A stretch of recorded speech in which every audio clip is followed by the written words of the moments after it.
Muy bien. A ver si no se cae. Se cae. Muchas gracias, Paloma. Colócamelo, por favor, Sí. porque me gustaría tener uno en la mano. Bueno, pues buenos días a todos. Gracias a la organización por invitarme a este foro. Y sobre todo, muchísimas gracias a todos vosotros por acompañarme. Efectivamente, yo me he dedicado durante 25 años al ejercicio de mi profesión como pintora dentro del gremio de las artes plásticas, ese ámbito que conocemos como arte contemporáneo. Pero hace 5 años decidí aparcar los pinceles para dedicarme a la filosofía.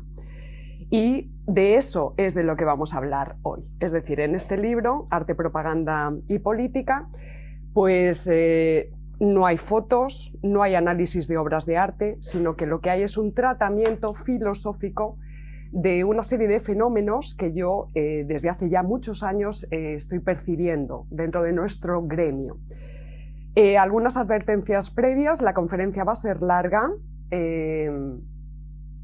Vamos a ver qué aguante tenemos todos, porque yo también, a ver si aguantamos bien. Pero el aviso más importante que yo quería hacer es que la conferencia va a ser polémica, muy polémica. Eso va a depender, pues, de la formación ideológico-política que tengáis cada uno de vosotros. Algunos lo vais a considerar normal, otros polémico, y otros muy polémico, y otros insoportable. Entonces, bueno, pues este es un aviso previo. Yo he puesto una alarma para que me avise dentro de 1 hora y media. Eso significa que voy a intentar dejar 30 minutos para que haya un foro de debate, es decir, para que vosotros podáis presentarme todas las objeciones que consideréis. Incluso, bueno, presentar insultos, bueno, pues vale, pero podéis arrojar también objetos. Yo sí que os pediría, por favor, que fueran objetos no pesados, porque eso atenta directamente contra la ética. Pero bueno, bufandas, paquetes de pañuelos de papel, esas cosas sí que las podéis arrojar, no tengo ningún problema. Estoy acostumbrada a todo tipo de insultos y, en fin. Y importante, por tanto, va a ser una conferencia polémica, y además la polémica va a ir increciendo. Es decir, va a aparecer sobre todo en la última parte de la exposición. Eso es una trampa para manteneros ahí bien agarrados a las butacas y que no os levantéis. Sí que estoy avisada de que hay algunos alumnos que se tienen que retirar antes. Bueno, pues no habrá ningún problema en ese caso. Con este aviso de la polémica, pues si alguno tenéis a mano algún conocido que no esté en la sala y que pueda estar interesado en estas cuestiones de la polémica y la discusión, pues podéis invitarle por WhatsApp y que se vengan, porque estamos todavía a tiempo. La conferencia de hoy versa sobre este libro que veis en pantalla. Lo publiqué a finales del año pasado, Arte, Propaganda y Política, pero la parte más importante del título está en el subtítulo: Ideologías disolventes en la práctica artística contemporánea en España. Por cuestiones editoriales no se pudo poner en España e Hispanoamérica, porque ese es mi ámbito de trabajo, sobre todo. Y aquí lo más importante es responder a la pregunta: ¿disolventes de qué? ¿Disolventes de qué? Hoy vamos a intentar dejar un poquito, pues, apuntadas las posibles líneas de disolución. Os puedo hacer algún adelanto, por ejemplo, disolventes de la racionalidad crítica, disolventes de la racionalidad técnica, por ejemplo, y disolventes de las ciencias. ¿De las ciencias en qué sentido? Por ejemplo, y ahora os voy a leer un caso muy concreto. Disolventes de las ciencias, por ejemplo, de la biología. Aquí empieza la polémica. Fíjate que me corto, mira que estoy acostumbrada. La biología, vamos a ver, tenemos por ahí circulando algo que se llama transactivismo, que precisamente, bueno, pues se postula en contra de las morfologías sexuales, biológicas. Y ahora es donde os quiero leer un caso que ocurrió ayer mismo en redes sociales. Todos conocéis, yo creo, a Yolanda Domínguez, una artista española, activista, feminista. ¿De acuerdo? Ella publicó un tuit muy preocupada, voy a ver si os lo leo directamente. Ella publicaba: de los productores de ni machismo ni feminismo llega a sus pantallas ni hombres ni mujeres. Y lo que anuncia es, haciendo referencia a unas declaraciones de la actual directora de la Feria de Arte Arco, dice: la directora de Arco elimina las medidas para estimular la presencia de mujeres en la feria, porque le parece muy binario y reductor. Y dice Yolanda Domínguez: tócate los ovarios, Arco.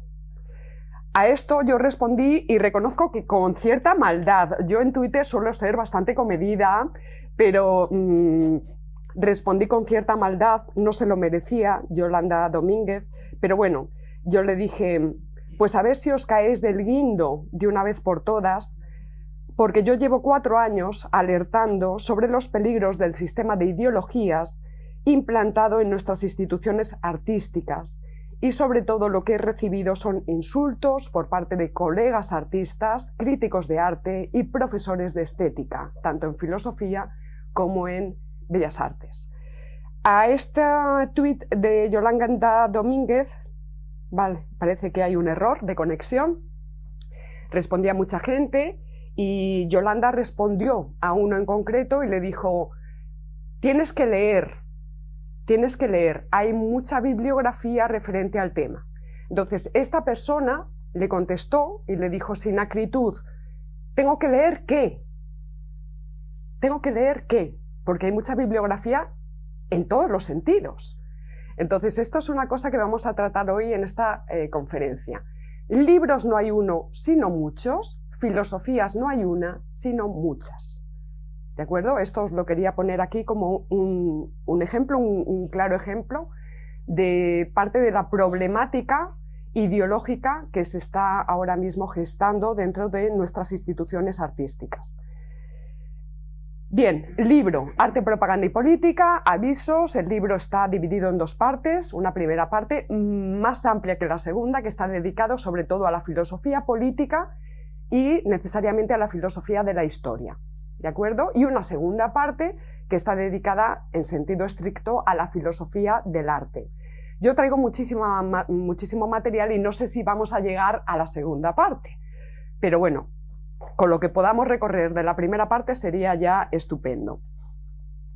Entonces, ¿cuál es el objetivo de este libro? Es tratar críticamente, desde una filosofía de estirpe crítica, platónica, luego lo vamos a explicar, algunos fenómenos de nuestra realidad del presente, fenómenos políticos sobre todo, pero ¿cómo hago yo ese análisis de lo político? Pues a través de los materiales artísticos, porque es mi ámbito, Entonces, resumiendo, yo hablo de la política a través del quehacer de nuestros artistas, y no solo de los artistas, sino de la institución Arte Contemporáneo. Es una institución compleja, donde intervienen múltiples agentes que todos sabéis, son profesores, son críticos de arte, comisarios de arte, directores de museo, galeristas, coleccionistas, en fin, pues toda una amalgama. Es una institución compleja, no solo los artistas.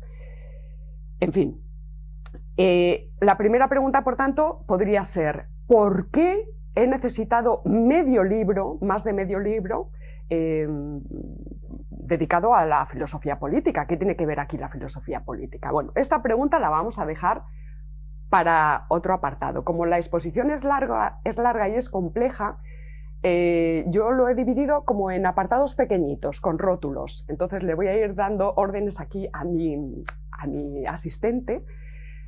Pasamos a la segunda, sí, porque antes de empezar con el meollo, yo os voy a presentar un breve recorrido biográfico por mi propia obra.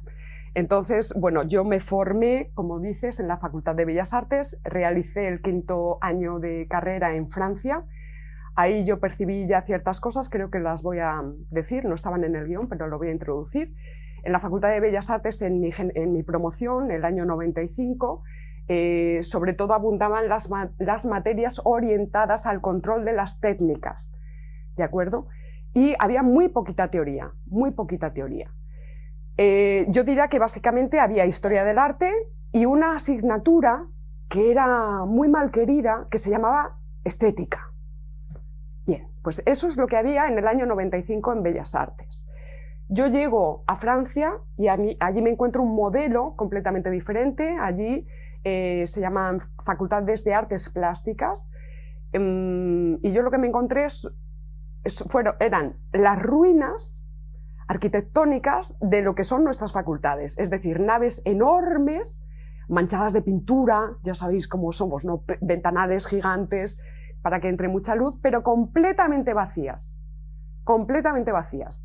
De tal manera que yo, cuando aterricé allí, la secretaria del centro me dijo: yo sé de dónde vienes, por tanto, tú aquí tienes que hacer lo que tú estés acostumbrada a hacer. Y yo no lo entendía, pero bueno, yo llegaba allí con mis bártulos, entonces busqué, no había caballetes, no había mesas, no había nada. Yo me tuve que componer como pude allí un espacio de trabajo, saqué mis óleos, saqué mis maderas y yo empecé allí a trabajar. Sorpresa, empiezo a ver que mis compañeros franceses empiezan a llegar, silenciosos porque eran muy discretos, y se empieza a hacer un corro en torno a mi pequeño taller. Ya hablando con ellos descubrí que es que olía a óleo.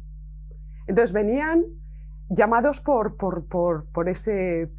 ¿qué cosa huele a óleo en esta facultad? Bien, lo que descubrí a lo largo de todo ese año es que efectivamente allí ya nadie pintaba, nadie dibujaba. Lo único que había era un poquito de práctica referida sobre todo a la fotografía y al vídeo. Ahí la gente sí que tenía pues eso, una relación más pragmática con esas técnicas. Y lo que ocurría en las aulas gigantes vacías es que yo estaba en un rincón pintando y haciendo ruido, porque hay que hacer ruido, y ellos en una gran mesa, todos sentados alrededor, al mismo nivel el profesor que los alumnos, se pasaron en todas las materias, se pasaban el año entero hablando. Ese modelo, cuando yo volví a España, poco a poco vi que era el modelo que poco a poco fue penetrando en España. No hemos llegado, creo, al mismo nivel de lo que yo vi en Francia, que es, bueno, lo podríamos resumir de la siguiente manera, es la introducción del discurso, el concepto. ¿De acuerdo?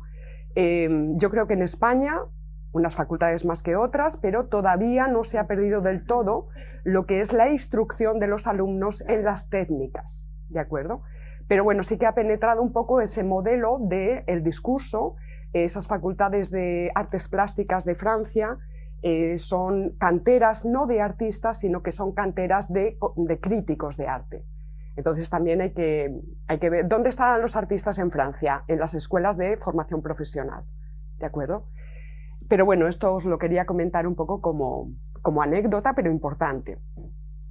Por tanto, yo me voy a saltar en la presentación de mi obra, en fin, me voy a saltar todas las etapas de formación, todos los primeros proyectos, y os presento pues ya un proyecto del año 2006, ¿de acuerdo? Que titulé Quédate día feliz. Esto que veis en pantalla es uno de los dípticos de este proyecto.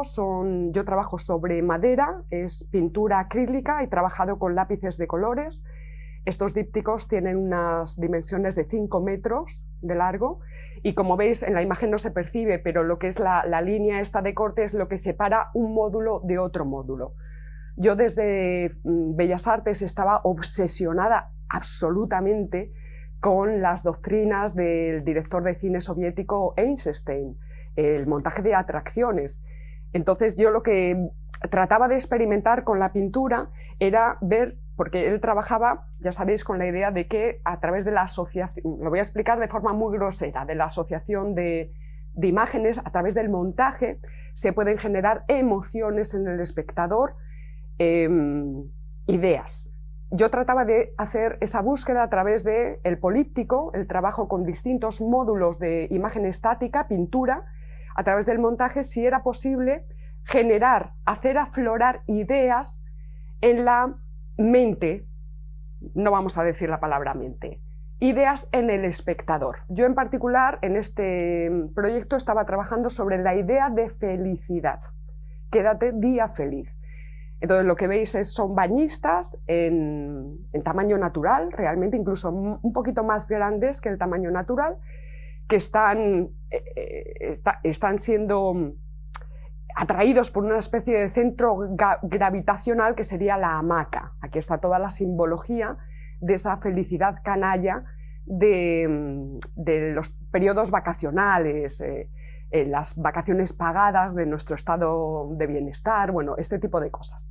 En fin, podemos pasar, aquí tenéis otro de los dípticos. Este proyecto, pues por poneros en situación, estuvo expuesto en el Centro de Arte Contemporáneo de Salamanca, viajó hasta Berlín, perdón, ay, por favor, ¿cómo se llama? Da igual, ¿cómo se llama esta ciudad? Dresden, por favor. Y también ahora mismo forma parte de la colección de la Universidad Politécnica de Valencia, están ahí montados en la universidad. Pasamos. Dentro de este mismo proyecto, yo también experimenté, ya olvidándome del trabajo de los polípticos, pero siguiendo con esa posibilidad de generar ideas a través de la asociación de ideas de imágenes disonantes, pues esa posibilidad de generar ideas. Entonces aquí tenemos lo mismo, tenemos icebergs, tenemos personas derrumbadas en hamacas de playa y tenemos incorporado también esta, vamos a llamarlo, estética de la muerte, una estética de fúnebre, la persona derrotada y cubierta con la toalla de playa, al modo en que cuando encontramos con un cadáver, pues la policía, por ejemplo, los tapa con la sábana. Entonces, bueno, pues a partir de aquí, a ver qué reflexiones de segundo grado, es decir, reflexiones filosóficas, se podían generar en el espectador. Pasamos imagen, nos vamos a otro proyecto. Yo sigo trabajando con la idea de felicidad constantemente, esto es 2007. No sé si lo apreciáis, pero aquí lo importante es, una vez más, el contraste entre los gestos, la gestualidad, esto es un matrimonio, de la mujer, que en este caso está enferma de cáncer, está superando un proceso personal muy, iba a decir fastidiado. Y, como siempre, todo rodeado con objetos de playa, como punto de contraste. Seguimos pasando, un ejemplo más, lo mismo, no añado nada más. Bueno, sí, quería decir, para un ejemplo de lo que yo llamo la filosofía espontánea de los artistas. Yo acompaño todos mis trabajos con textos. Al mismo tiempo que yo voy elaborando un proyecto, yo voy escribiendo textos. Y para que veáis un ejemplo de esta filosofía espontánea de los artistas, os voy a leer un pequeño fragmento de lo que yo escribía respecto de este proyecto.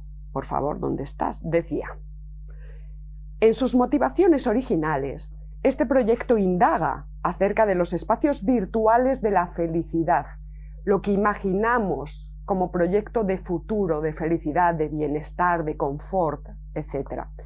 Aquellos espacios sobre los que el individuo proyecta sus deseos de bienestar y felicidad futura. Y también indago sobre los posibles errores de cálculo que no son habituales a la hora de hacer estos proyectos de futuro, y de sus consecuencias más o menos perdurables, por ejemplo, frustración, ansiedad, infelicidad, etc. Y continúo. En cierto modo se podría decir que la línea argumentativa de este proyecto no se inspira en la incapacidad de los seres humanos para ser felices, sino más bien en su inextricable capacidad para imaginar que pueden llegar a serlo. Bueno, pues ya está, aquí tenéis un ejemplo de la filosofía espontánea de los artistas, y me pongo yo como ejemplo, que lo veáis. Pasamos, por tanto, vale, estamos en Exit Paradise, Salida del Paraíso, año 2008.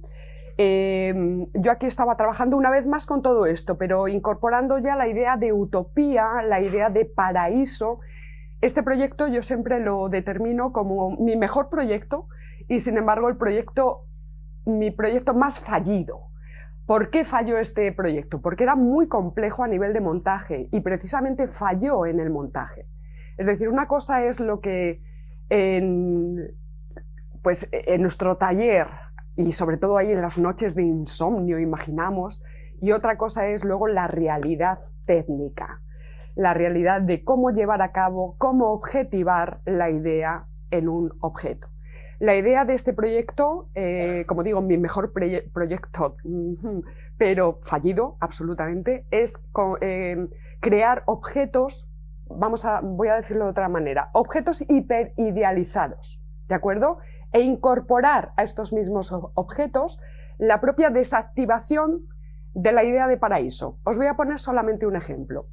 Vuelven a ser tablas de gran formato, trabajados como siempre, acrílicos, lápices de colores, sobre madera, en mi taller, horas y horas de trabajo, ¿de acuerdo? Hasta ahí todo normal.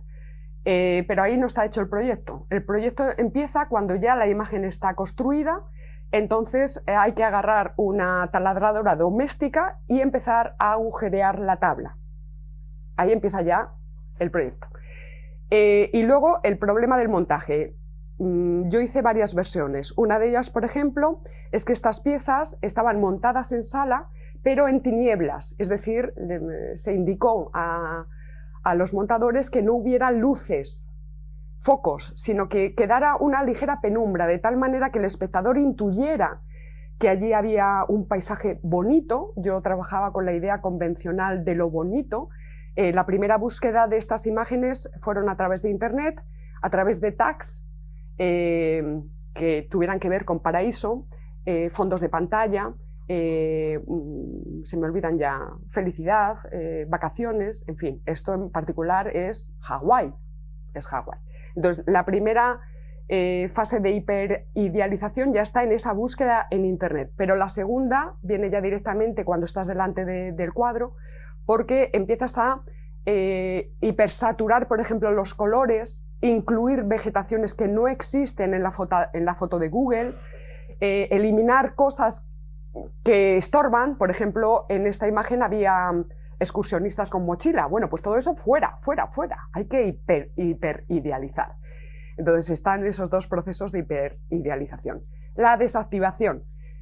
El cuadro ya montado en sala, sin focos directos, intuición de que allí hay algo bonito, el espectador se acerca y en el momento que se acerca, estas piezas tenían que tener una especie de dispositivo de movimiento. Cuando presenciaran un cuerpo humano, un cuerpo no humano, sino un cuerpo, pues empezaba, por la parte de atrás estaban instalados unos focos estroboscópicos que salían evidentemente por los agujeros. Entonces, claro, inmediatamente el espectador se largaba pitando porque eso te mareaba, te daba epilepsia y te volvía loco. Bueno, había muchos más montajes, pero solo os cuento este en particular.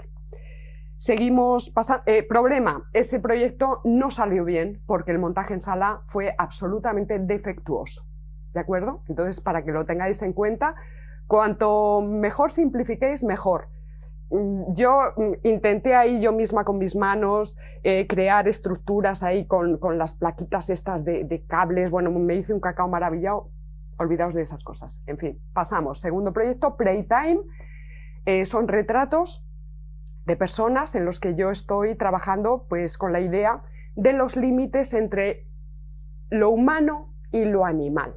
Ya está. Pasamos al siguiente porque es que de verdad yo quiero pasar a la otra parte, que es la de la filosofía política. Aquí un ejemplo más, pues un lobo. Bien, todo esto está acompañadísimo en mi página web de textos de filosofía espontánea de los artistas, o sea que si alguien tiene interés en ir, pues que se vaya a mi página web, que está ahí todo, con los textos y con todo, y es palomapájaro.es, ya está, así de sencillo. Me salto un montón de proyectos, nos vamos ya hacia finales del 2016, yo creo que estamos más o menos aquí. Y este proyecto, bueno, tenemos varios proyectos aquí, zoosofías por un lado y es lo bajo por oposición a lo alto. Aquí estoy trabajando ya en pequeño formato, guiños a la estética del barroco.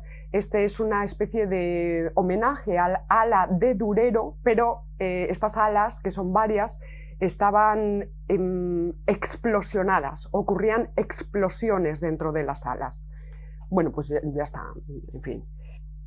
Pasamos a otra, aquí estamos en la misma línea, son vanitas, podríamos interpretarlo como vanitas contemporáneas, pues una rama absolutamente ordinaria encontrada por ahí en un campo, pero intervenida por esa especie de explosión, de fuego. Yo aquí os tengo que decir que me enfadé muchísimo porque estos proyectos estuvieron expuestos tanto en la Casa Encendida como en Palma de Mallorca, dentro de dos comisariados que en el año 2016, yo creo que era el 2016, quizá el 2017, estos dos proyectos estaban comisariados independientemente, no era el mismo comisariado, desde el punto de vista del animalismo. Y yo me enfadé. Bueno, tampoco tengo razones para enfadarme, porque los comisarios de arte pueden hacer lo que les dé la gana, pero yo me enfadé de alguna manera porque estos proyectos míos, pasamos por favor. Aquí tenemos una rata, está rodeada de pepitas de oro. Estas ratas, hay varias, hay ratas blancas también, seguimos. Aquí tenemos un rebaño de ovejas, iba a decir de orejas. Bueno, estos, como os digo, fueron comisariadas bajo esa temática animalista. Yo me enfadaba porque yo lo que estaba trabajando en este proyecto era la idea de guerra. Y la idea de guerra la guerra es una institución humana, no tiene nada que ver con los animales. En los animales no hay guerra, hay otras cosas, pero no hay guerra.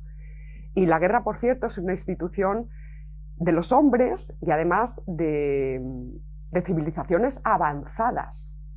No voy a entrar en detalles. Bueno, yo creo que ya no hay más cuadros, efectivamente.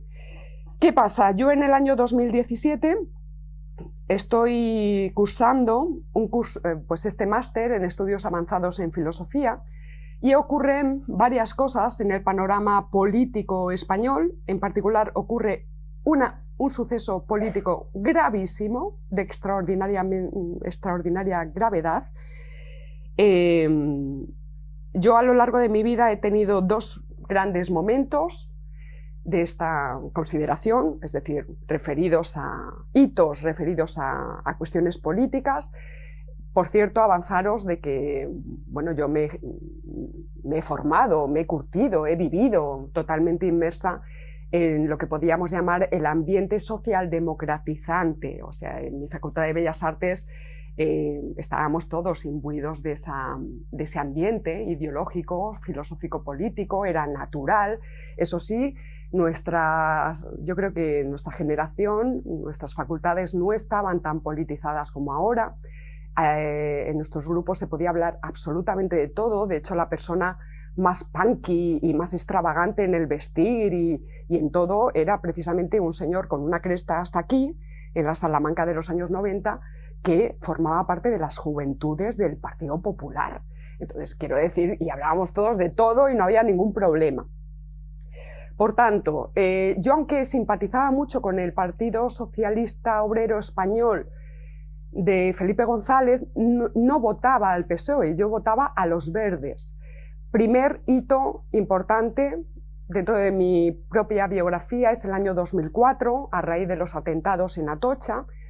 En ese momento yo dejo absolutamente de votar, dejo de leer noticias, de comprar periódicos, porque todos íbamos con El País, y que se nos viera además bien el rótulo, que se viera aquí bien que era El País.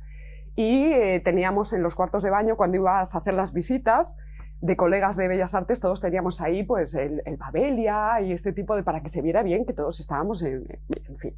Entonces yo dejo de votar, dejo de leer noticias, de ver la televisión y empiezo a leer libros. Y aquí vamos a hacer el guiño a Yolanda Domínguez. Libros de historia y libros de filosofía. Problema, pues que a pesar de que yo empecé como una loca a leer libros de historia y de filosofía, yo no dejé de ser una imbécil. Y digo imbécil en el sentido etimológico de la palabra, es decir, seguí sin tener un apoyo, un báculo. Porque lo importante es ver desde qué filosofía están escritos esos libros de historia y desde qué filosofía están escritos esos libros de filosofía. En eso vamos a abundar ahora. Total, así yo llego hasta el año 2017, en el que ocurre un suceso gravísimo en España, segunda parte de la polémica. ¿Queréis que os diga de qué estoy hablando o todos intuís de qué estoy hablando? ¿Todos lo intuís? De acuerdo. Si no, luego en la parte de foro, me podéis dar, por favor, objetos pesados, ¿no? Aparco directamente los pinceles. Porque hablando de este suceso con mis amigos, artistas, profesores y críticos, yo me di cuenta de que todos simpatizaban con lo que había pasado en Cataluña, ya lo solté, y yo les decía, pero ¿no os dais cuenta de que eso es absolutamente indefendible desde las izquierdas? ¿No os dais cuenta de que es un robo, de que es precisamente el robo de lo común, de lo común? En fin, la respuesta de gran parte de estos colegas míos artistas era, a ver, pertinentemente todos bien aderezados con un poquito de vino, porque, en fin, estas cosas hay que hablarlas con un poquito de estimulación. Bueno, pues arrojarse encima de la mesa, fascista, porque a ti lo que te pasa es que eres una facha y una franquista. Total, yo tomé la decisión de no volver a hablar de política con mis amigos, ni en mi familia. Esto por prudencia política. Y tomé la decisión de abrir un canal en YouTube. Es un canal de análisis de fenómenos políticos, sociales, artísticos, religiosos, científicos, etc. De tal manera que el que quiera escuchar mi opinión, pues que vaya. Y el que no la quiera escuchar, pues que no escuche el canal. Es así de sencillo. En ese momento abro, como digo, este canal de YouTube. Ahí empiezo en paralelo a hacer una investigación en torno a lo que yo ya estaba percibiendo que ocurría en el mundo de las artes. Entonces voy elaborando este libro, que han sido pues 3 años de trabajo, se publicó el año pasado. Empezamos, por tanto, con el primer apartado, pensar es pensar contra alguien. Como ya os he avanzado, yo hablo desde la filosofía política y desde la filosofía del arte, y lo primero que hay que decir es que todos somos filósofos. Todos, absolutamente todos somos filósofos, porque todos pues necesitamos interpretar el mundo de alguna manera con algún tipo de esquema, algún tipo de filosofía, algún tipo de mapa mundi. ¿Para qué? Para hacernos compatibles con la realidad. Por tanto, todos somos filósofos, pero filosofías no hay una, sino que hay muchas. Lo que pasa es que hay ciertas filosofías que han logrado sistematizarse, es decir, que han conseguido superar esa perspectiva subjetiva, personal, el filósofo que hay en mí, y entonces han conseguido sistematizarse para alcanzar una perspectiva más amplia. Son sistemas de ideas, sistemas de razonamiento lógico. Sistemas de filosofía ha habido a lo largo de toda la tradición filosófica, ha habido varios, no demasiados, ha habido varios. Es decir, filósofos hay muchísimos, todos somos filósofos, pero sistemas hay muy pocos. Vamos a nombrar los más importantes: el platonismo, aristotelismo, damos un salto enorme, el tomismo, el escolasticismo, el cartesianismo, el kantismo, hegelianismo, marxismo, es importantísimo, existencialismo, fenomenología, materialismo filosófico. Grandes sistemas de la historia de la filosofía. Este tipo de filósofos no se limitan a opinar, sino que crean sistemas de razonamiento. Y una de estas sistematizaciones fue la que logró Platón, al que reconocemos como el padre de la filosofía en sentido académico. Cuando yo hable aquí de filosofía académica, no estoy hablando de filosofía universitaria.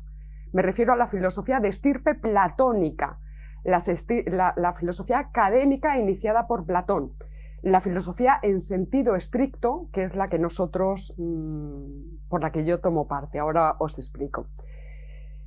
Esta filosofía de Platón dialéctica, pues está centrada sobre todo en el análisis de las ideas. ¿A qué se dedican las filosofías sistemáticas? A analizar ideas.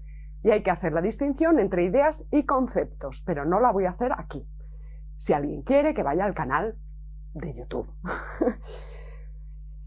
Análisis de las ideas y ataque a las ideologías.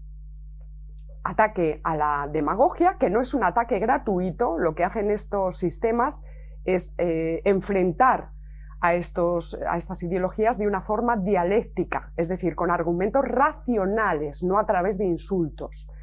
Entonces, el ataque a las ideologías, a la demagogia, a los sofismas, a los mitos oscurantistas, a las supersticiones, a los prejuicios, a las indefiniciones. Esto es fundamental.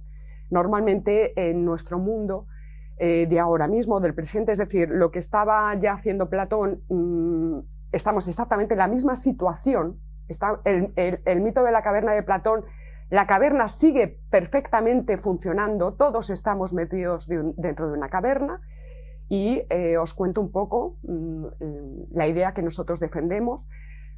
Os planteo, todos estamos dentro de una caverna y todos estamos atravesados por ideologías de todo tipo, como decía Marx, más allá incluso de nuestra voluntad. Es decir, muchas veces ni siquiera sabemos que estamos atravesados por ese tipo de ideologías o de nematologías, ideas, mitos, creencias, prejuicios, no lo sabemos. Entonces Platón plantea el mito, es un mito luminoso que nos enseña cosas sobre la realidad.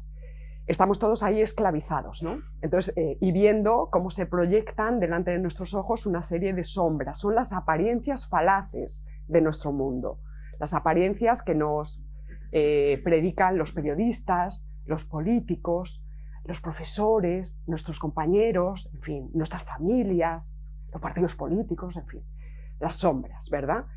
Y dice Platón, en un momento dado, uno de esos esclavos se libera, no explica por qué, da igual, se libera y es capaz de ascender por la escarpada subida y ver el sol, ver el sol. Esto de ver el sol es ver la verdad, según Platón, la idea de bien, la idea de justicia, las ideas platónicas. Y dice Platón, atención, porque ese filósofo, él dice, el que ha subido es el filósofo, no se puede quedar ensimismado, ahí, ¡ay, qué bien! Ya he encontrado la verdad, ¡ay, qué bien! Yo aquí estoy estupendo. No, ese filósofo tiene que volver a la caverna e informar al resto de esclavos, que somos todos, de que, oiga, que es que todo esto que nos están enseñando son apariencias falaces y a veces administradas con mala fe, con mala fe. Por tanto, dice Platón, este filósofo tiene que bajar, tiene que volver a bajar y tiene que ayudar, por lo menos, no a que suban la escarpada subida, porque eso lo va a conseguir muy poquita gente, pero por lo menos a reorientar la mirada, a reorientar la mirada. Esa es un poco la idea. Y advertencia importantísima de Platón, hace ya 2500 años. Eso que hará el filósofo le costará la vida. Es decir, lo tiene que hacer y lo va a hacer a riesgo de su propia vida. Ahora podremos decir a riesgo de que eso que llaman la cancelación social, a riesgo de que nos insulten, a riesgo de que nos tiren piedras, etc. Retomo, todos somos filósofos, filosofías no hay una sino muchas, y por cierto esta fórmula es absolutamente útil, yo os invito a que la uséis en todo lo que podáis. Por ejemplo, filosofías no hay una sino muchas. Democracia no hay una sino muchas, izquierda no hay una sino muchas, feminismo no hay uno sino muchos, globalización no hay una sino muchas, etc. A todo lo que podáis aplicar esta fórmula, estupendísimo. Grosso modo, podríamos decir, y esto es una grosería, que dentro de toda la tradición hay dos grandes bloques de filosofía, las filosofías idealistas y las filosofías materialistas.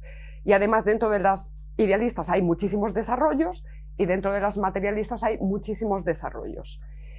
Es decir, se configuran históricamente y unas contra otras.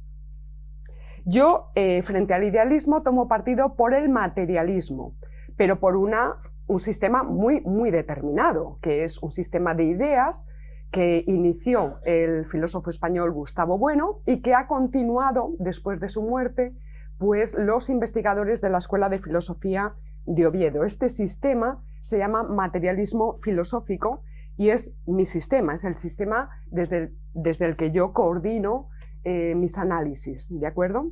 Aquí ya podemos introducir, por tanto, esta idea. Pensar es siempre pensar contra alguien o contra algo. Filosofar siempre es filosofar contra alguien o contra algo. Unos filósofos pensaron contra otros y piensan, unos sistemas piensan contra otros sistemas ahora y antes también. Esto explica por qué dentro de la tradición de la filosofía o de la filosofía de tradición helénica a veces ha sido necesario dar la vuelta del revés a sistemas previos. Yo tengo aquí el ejemplo de Marx. Es un ejemplo clarísimo. Marx le da la vuelta al sistema de Hegel. Le da la vuelta en algunos tramos. Aquí es donde está la dialéctica. Marx le da la vuelta a algunos tramos del hegelianismo, pero deja intactos otros y transforma otros. Es decir, bueno, pues eso, se va haciendo una criba. Y lo mismo podemos decir de Gustavo Bueno. Gustavo Bueno, una de las partes importantes de su sistema es que le da la vuelta al sistema de Marx y de Engels. ¿En qué puntos? En aquellos tramos en los que el sistema de Marx y de Engels incurren en metafísica. Es decir, Gustavo Bueno aborda el marxismo con muchísimo interés, deja intactos unos tramos, transforma otros y tritura completamente todo lo que tenga que ver con la metafísica. Esto para poneros dos ejemplos. Y esto lo pudo hacer Bueno, no porque fuera listísimo, sino porque él pudo, aparte de conocer muy bien toda la tradición filosófica y dentro de esa tradición al sistema de Marx y Engels, pero al dedillo, es decir, lo puede recubrir precisamente porque lo conoce, lo pudo hacer también por la perspectiva histórica, es decir, Bueno pudo ver cosas que Marx no pudo ver, necesariamente, no las pudo ver. Por ejemplo, ya sabéis que Marx postulaba proletarios del mundo uníos. Ahí está la idea de clase universal. Esta idea de clase universal es una idea metafísica, idealista, en el sentido de que la clase universal no existe. Y Marx no lo pudo ver, pero la historia, es decir, la propia realidad, demostró empíricamente que la clase universal del proletariado no existía, ni existe, ni puede existir.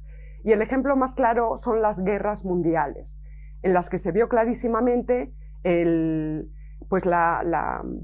idealismo de esta fórmula. Proletarios del mundo uníos. No se unieron los proletarios del mundo. En la Primera Guerra Mundial, el proletariado francés, o en la Segunda, se unió a su respectiva burguesía para luchar contra el proletariado alemán y su respectiva burguesía. Es decir, lo que funcionó en esas guerras mundiales no fue la lucha de clases, sino que fue la dialéctica de estados y de imperios. ¿De acuerdo? Esto no lo pudo ver Marx. Entonces, un filósofo posterior, con la perspectiva histórica, sí que puede dar esa vuelta del revés. ¿De acuerdo? Otra, más razones, lo que vio Bueno y no lo pudo ver Marx, es la propia caída de la Unión Soviética. Y la caída de la Unión Soviética no deja intacto al marxismo, imposible dejarlo intacto. Necesariamente ahí hay unas consideraciones filosóficas que hay que tener en cuenta. Esto de pensar contra alguien quiere decir que estas filosofías sistemáticas son necesariamente polémicas, necesariamente se están enfrentando constantemente a otros filósofos, a otros sistemas, constantemente. No son neutrales, ni buscan la neutralidad, sino que necesariamente tienen que tomar partido. Y aquí viene una parte interesante, porque claro, ¿en qué se diferencia entonces una filosofía sistemática de la ideología? Porque las ideologías también son un pensar contra alguien. Entonces vamos a ver si os ayudo, nos ayudamos entre todos. Yo esto no lo hago porque sea muy lista, ¿eh? Yo lo hago porque por fin, hace unos años, encontré un sistema de filosofía. Es decir, en vez de divagar en libros, como una imbécil, en el sentido, por favor, etimológico, encontré un sistema que era capaz de ordenar ese mapa mundi para ayudarme a interpretar los fenómenos de la realidad. Vamos a dar una definición de ideología, que es una definición que usamos desde el materialismo filosófico, pero que está reformulado desde el marxismo. Es la propia idea de ideología que manejaba Marx. Por tanto, ¿qué son las ideologías? Las ideologías son sistemas de ideas socializadas y vinculadas a los intereses gremiales y particulares de un grupo social concreto. Es decir, son ideologías, doctrinas, nematologías. Nematologías simplemente son conjuntos de ideas, creencias, mitos, etcétera, lo que sea, que están vinculadas, como digo, a un grupo. Y aquí es lo importante. Bueno, grupos que pueden ser un partido político, puede ser una empresa, puede ser una iglesia, puede ser un equipo de fútbol, en fin, pueden ser muchos tipos de grupos, una comunidad de vecinos contra otra, un pueblo contra otro. Yo recuerdo, por ejemplo, que en mi pueblo, los de Peñaranda de Bracamonte, se enfrentaban ideológicamente contra los del pueblo de al lado, que era macotera, y los de macotera al revés, o sea, a la recíproca, ¿no? Entonces, importante, las ideologías son conjuntos de ideas que asume un grupo en oposición a otro, siempre en oposición a otro. Entonces, ¿qué es lo que las diferencia? Porque tanto una cosa como otra es un pensar contra alguien. Bueno, pues la diferencia está en la estilística dialéctica, la dialéctica. Mientras que la ideología no entra en contraargumentaciones, no le interesa entrar en contraargumentaciones, no le interesa saber lo que piensa el otro, sino que generalmente hay una descalificación o un descarte, incluso a través del insulto, lo que fuera, pues sencillamente hay un descarte de lo que pueda pensar el otro y de los argumentos que pueda estar el otro. Un sistema crítico, de filosofía crítico y dialéctica, necesariamente tiene que tener en cuenta lo que diga el otro. Marx pudo darle la vuelta a Hegel porque sabía perfectamente lo que estaba diciendo Hegel. Conocía el hegelianismo, podríamos decir, muchísimo mejor que Hegel, de esa manera. Bueno, lo mismo con el marxismo. Es necesario conocer lo que está diciendo el otro, precisamente para, a través de una argumentación racional, no a través de opiniones psicológicas o subjetivas, o porque me caiga mejor una cosa que la otra, porque me resulta más simpático este otro. Bueno, pues tiene que poder contraargumentar racionalmente y recubrir las posiciones del otro. Esa es sencillamente la dialéctica. Por tanto, hay que tener un conocimiento extraordinario del sistema al que te estás enfrentando para recubrirlo a través de las razones y demostrar, en el caso de Marx, insisto, en que sus propias aportaciones son más potentes que las de Hegel a la hora de explicar la realidad. Esa es un poco la idea de potencia, Otro ejemplo, yo en el canal lo hago constantemente, yo me dedico a eso, a hacer análisis de la realidad política y geopolítica de nuestro presente. Si yo quiero ofrecer un análisis crítico de las doctrinas del PSOE, de Podemos, del PP, de Vox, de Bildu, de RC, de quien sea, yo no me puedo limitar a insultar. Yo tengo que conocer y penetrar absolutamente, no solamente en las fuentes, sino en las doctrinas que manejan los ideólogos de estos partidos políticos, y tengo que demostrar que tengo un conocimiento incluso superior al de estos ideólogos. ¿Para qué? Para poder recubrirlo. La potencia, ¿de acuerdo? Estos son ejemplos de cómo funciona la dialéctica, y la dialéctica, insisto, viene de Platón. Por tanto, hay que ser dialécticos y huir como de la peste del dogmatismo y del sectarismo. Sigamos. Hemos dicho que el materialismo filosófico y otros sistemas, evidentemente, pues son filosofías críticas, filosofías dialécticas, es decir, que tienen en cuenta la polémica está constantemente en la realidad. Es desmitificadora de los mitos oscurantistas del presente y tiene una función importante, que es desactivar, triturar apagógicamente todas las fantasmagorías que las filosofías idealistas pues han ido injertando en nuestra forma de interpretar el mundo y la realidad. Y hay muchísimas de estas fantasmagorías ahora mismo en nuestro presente. No necesariamente hay que ser una persona creyente religiosa para hablar de idealismo. Estamos rodeados absolutamente de metafísica. Yo hoy voy a tratar algunos de estas ideas, pero no todas, no puedo. ¿Qué más decir? Otra característica de este sistema es que es actualista, es decir, es lo que os comentaba antes. El filósofo que nosotros postulamos es el filósofo que baja a la caverna. Solo se puede filosofar en la polis, es decir, con el rumor de la calle, en el mundo. No se puede quedar ahí como un sabio totalmente abstraído de lo mundano porque es que me ensucia, la política me ensucia. Eso lo decía Galdós también con una frase preciosa. El que por asco, a ver si me acuerdo, el que por asco o por hastío rehuye de lo político no merece ser hombre ni merece ser libre. Por tanto, estos fenómenos que nos ensucian, que nos molestan, que nos enfadan, necesariamente tenemos que tenerlos en cuenta, porque no se puede filosofar sin el mundo. No se puede filosofar en un cielo hiperuránico, que estemos allí todos flotando con las grandes verdades, la belleza, el bien, la justicia. No, hay que filosofar en la polis, en el mundo. Y estas filosofías actualistas, por tanto, tienen que estar atentas a los fenómenos del presente. Actualista es porque se va actualizando con las realidades del presente. Las políticas, las artísticas, las religiosas, las científicas, importantísimo las científicas, las técnicas, las económicas, las culturales, todos los fenómenos que andan por ahí bullendo.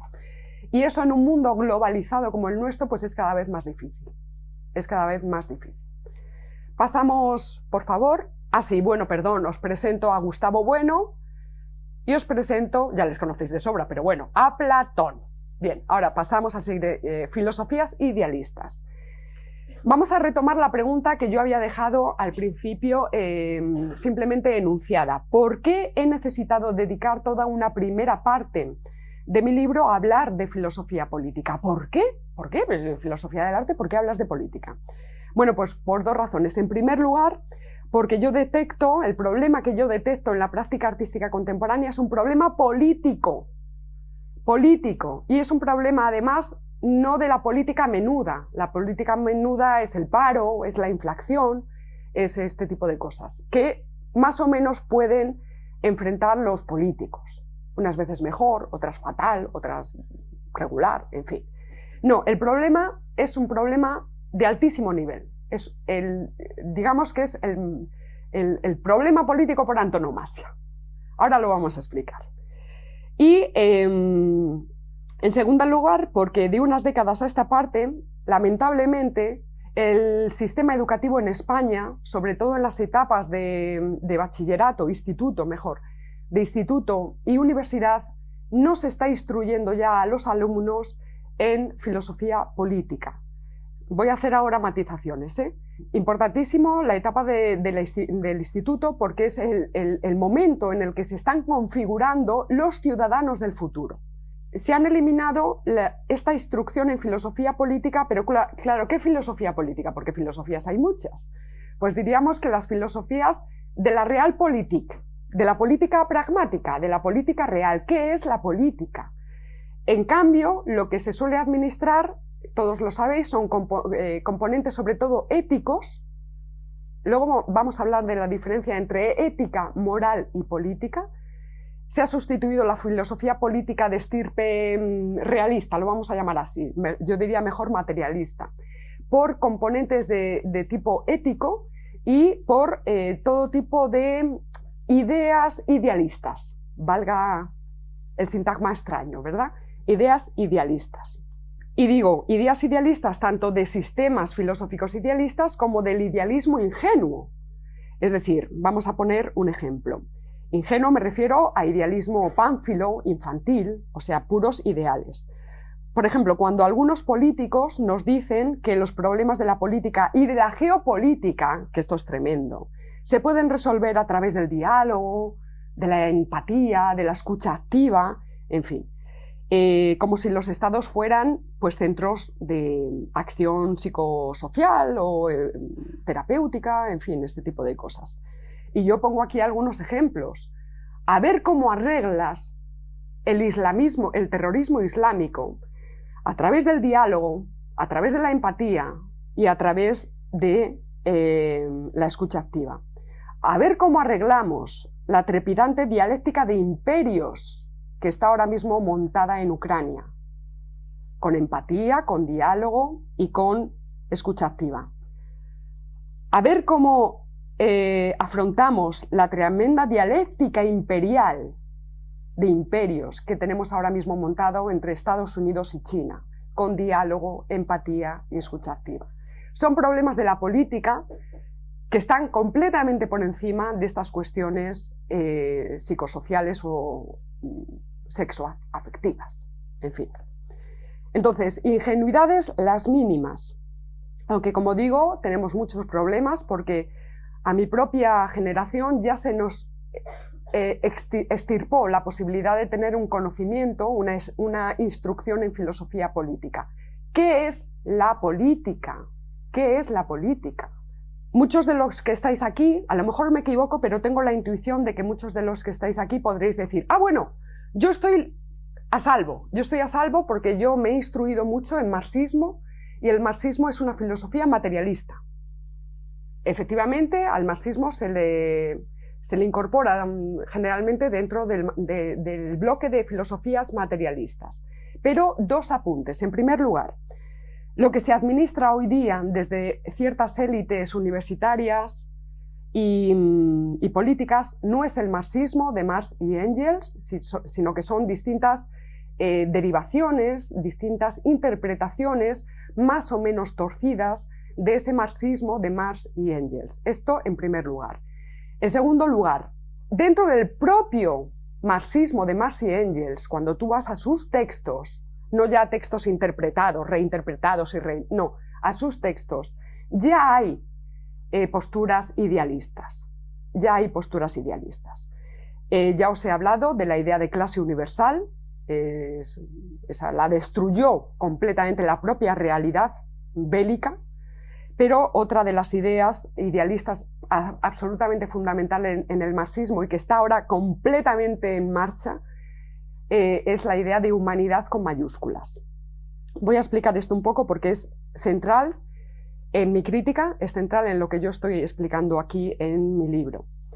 Marx postula una teleología de la historia, ¿verdad? Es decir, él piensa que hay unas leyes según las cuales hay unas etapas en la historia de la humanidad con mayúsculas, que se van sucediendo unas a otras y que tienen un fin, es decir, están destinadas hacia una especie de propósito final, tienen un fin.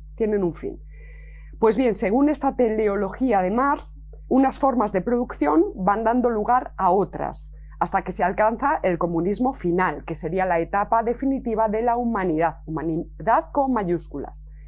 Es decir, sin esclavismo, esto lo está diciendo el materialismo histórico del marxismo, sin esclavismo no hay feudalismo, sin feudalismo no hay capitalismo y sin capitalismo no hay comunismo. Este es el proceso dialéctico que me interesa que tengamos todos clarísimo de Marx. Esta teoría del fin de la historia culmina en el marxismo con la extinción del Estado, doctrina que también comparte el anarcocapitalismo. Por tanto, en ambas doctrinas está funcionando esta idea metafísica de la humanidad con mayúsculas. Es decir, en un horizonte que está ahí perfilado desde estas doctrinas, pero es un horizonte en el que aparece la humanidad con mayúsculas, estamos caminando hacia ese horizonte, pero no hemos llegado todavía. Es decir, son filosofías que postulan la llegada de un fin, pero que todavía no ha llegado, que estamos llegando.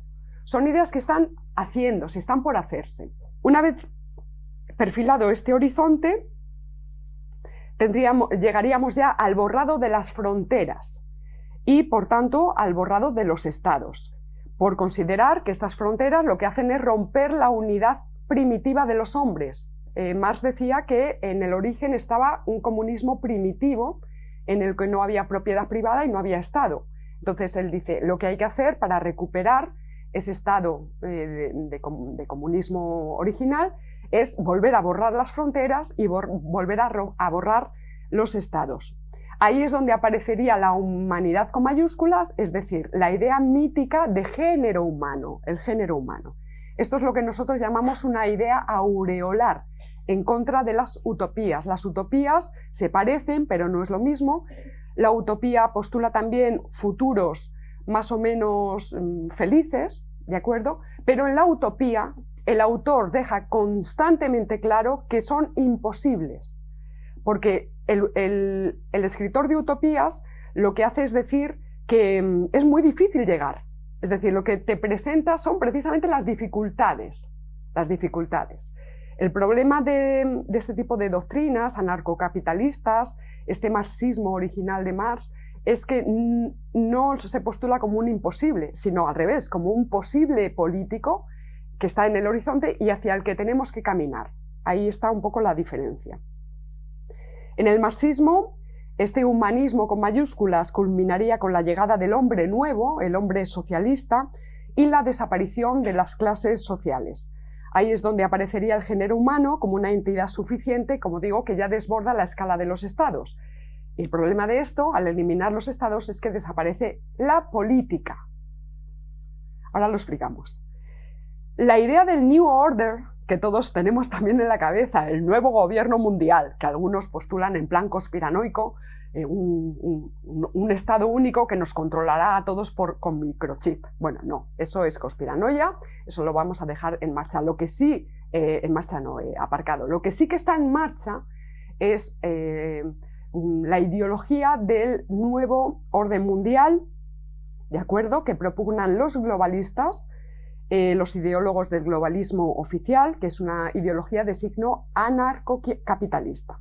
Plantea lo mismo, plantea que estamos en camino hacia la desaparición de las fronteras, hacia la desaparición de los estados-nación y que con esta desaparición se acabará todo. La dialéctica de estados, la dialéctica de clases y la dialéctica entre ideologías políticas. Esto es importantísimo. Entonces se constituirá un gobierno mundial donde ya no habrá guerras y donde se alcanzará por fin la paz perpetua, la paz kantiana. Ojalá yo tuviera muchísimas horas aquí para poder explicaros qué es esto de la globalización. Os puedo adelantar que globalización no hay una, sino muchas. La globalización en sentido positivo, no moralmente positivo, digo empírico, en sentido real, efectivo, es la globalización técnica y tecnológica. Es decir, esa no se puede negar, eso ni es conspiración ni es conspiranoia, esa es real. Esta grabación mañana la van a poder ver desde Australia. Esa es la globalización realmente existente, pero luego hay distintas ideologías de la globalización.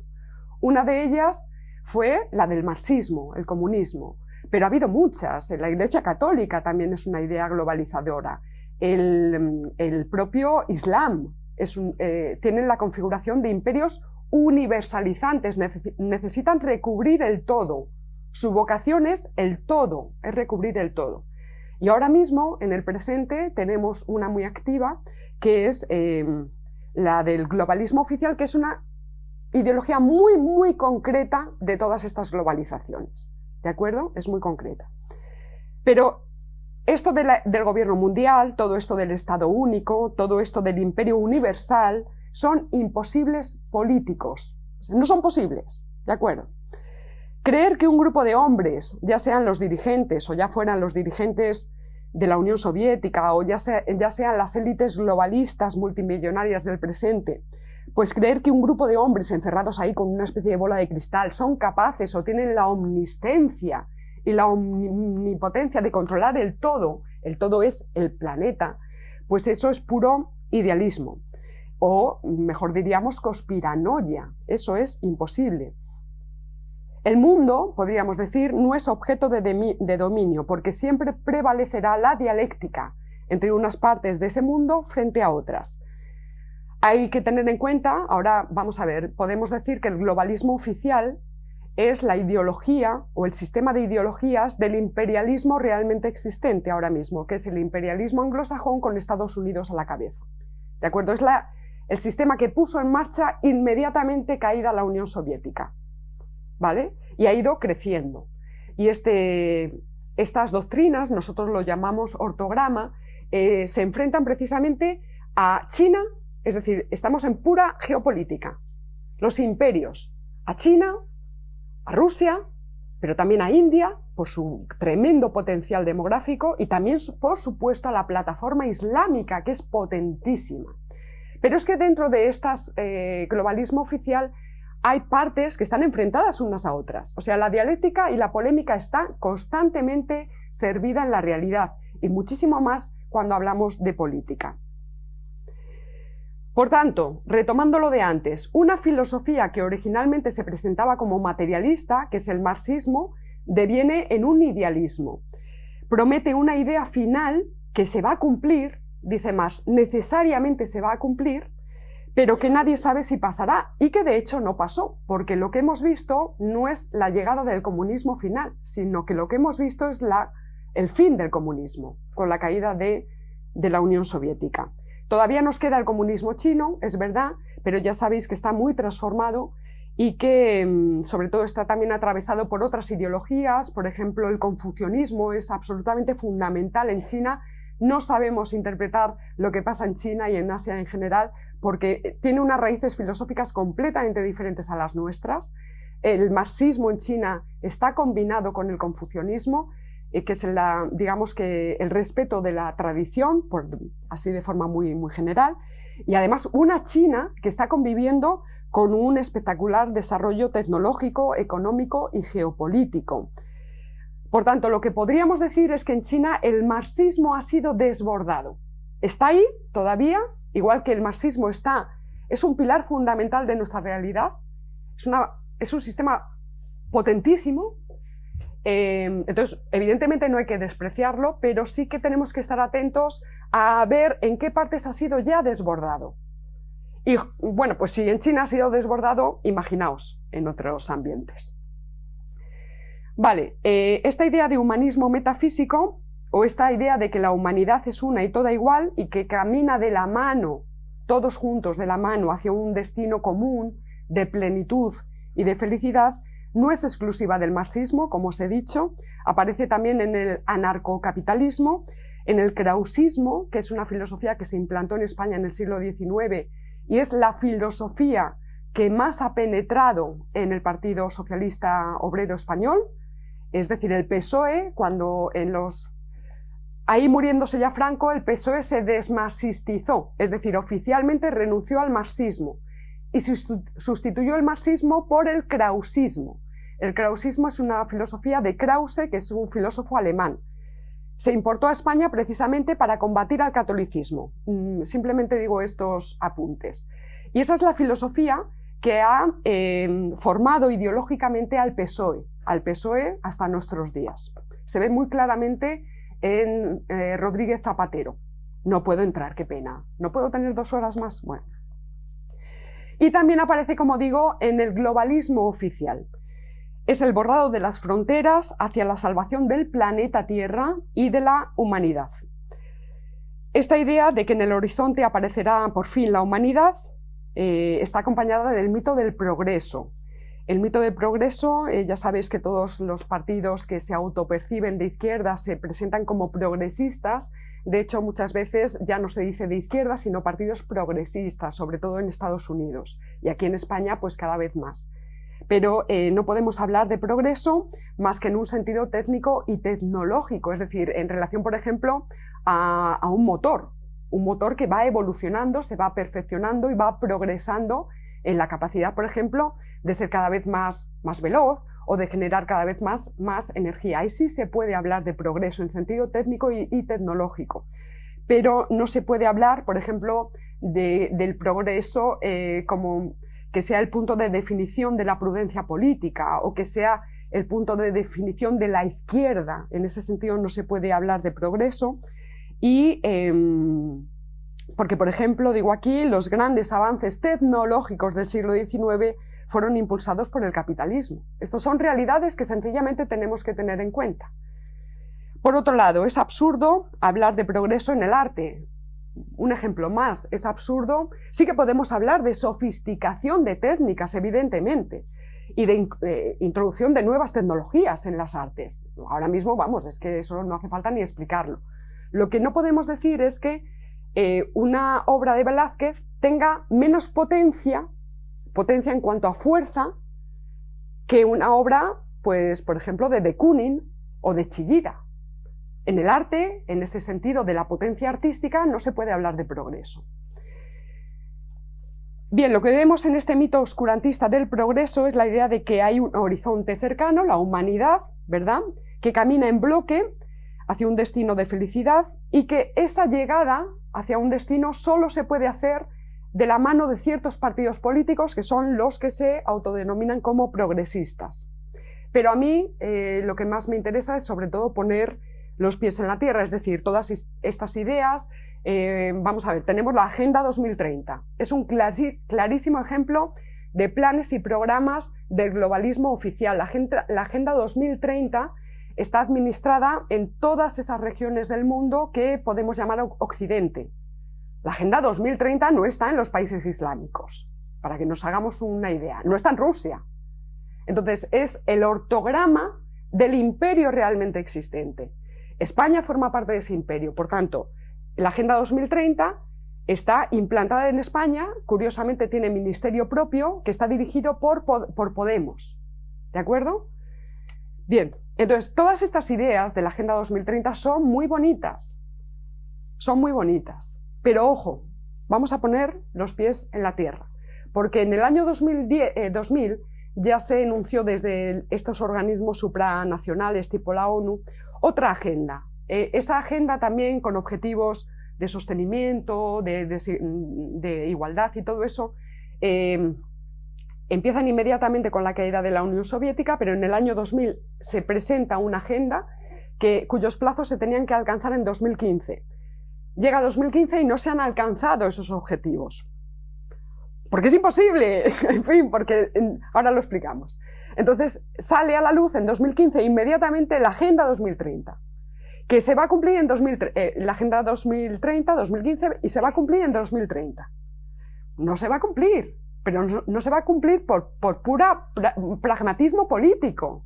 Ahora lo vamos a explicar. Son ideas preciosas, pero son imposibles enunciarlas desde la idea de una humanidad que trabaja en bloque.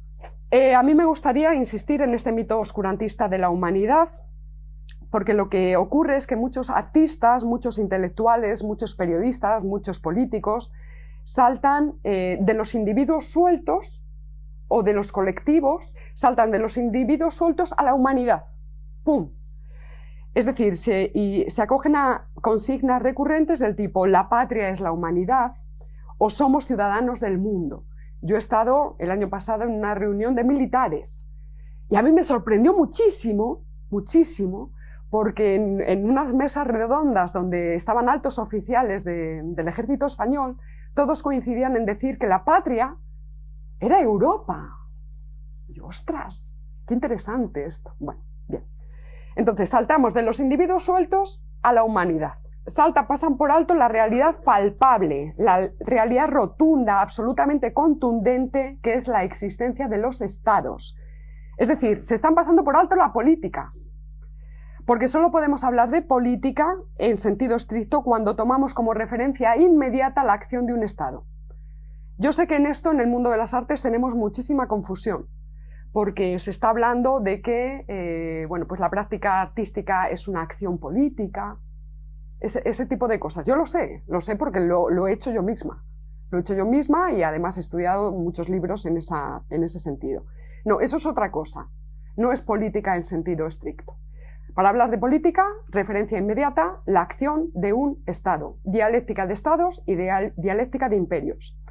Cuando estos artistas, intelectuales y políticos se presentan como ciudadanos del mundo, estamos olvidando muchas cosas. Estamos olvidando de que todos, por ejemplo, actuamos políticamente desde una cosa que se llama nación política. Y por eso nos permitimos despreciarla, porque como nos olvidamos de que existe, pues la despreciamos. Y por cierto, va a haber que recordar que el hallazgo de la nación en sentido político es un hallazgo de las izquierdas, no de la derecha. Así que ojo con despreciar a la nación política en nombre de las izquierdas. El género humano no ha existido nunca como una unidad social, religiosa o política.